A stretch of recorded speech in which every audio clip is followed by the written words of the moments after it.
Welcome to 2024 and Happy New Year to all of you. এটা ছিল first January ঘুম থেকে উঠেই মর্নিং রুটিন কমপ্লিট করে আমি একটু ড্রাগন ফ্রুট আর গ্রিন টি খেয়ে নিচ্ছিলাম। এটা আমি বাড়িতে থাকলে প্রায়ই করি, আর ফ্রুটসটা আমি এই আফটারনুনে খাওয়ার একটু চেষ্টা করি।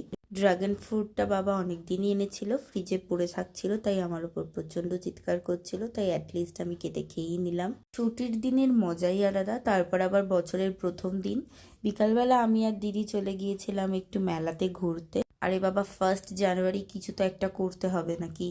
সবাই তো চারিদিকে দেখছি পার্টি করছে, আমি তো তার ধার কাছ দিয়েও যাই না। প্রচণ্ড ল্যাথখোর পাবলিক আমি একটা। তাই মেলায় গিয়ে একটু ঘুরু করে বেশিক্ষণ থাকিনি, গিয়ে মায়ের জন্য জিলাপি কিনে বাড়ি চলে এলাম আমি আর দিদি। মেলায় গিয়ে শুধু একটা কাজ করেছি, সেটা হলো দুবার চা খেয়েছি। ওই একটা কাজই আমি খুব ভালো করতে পারি।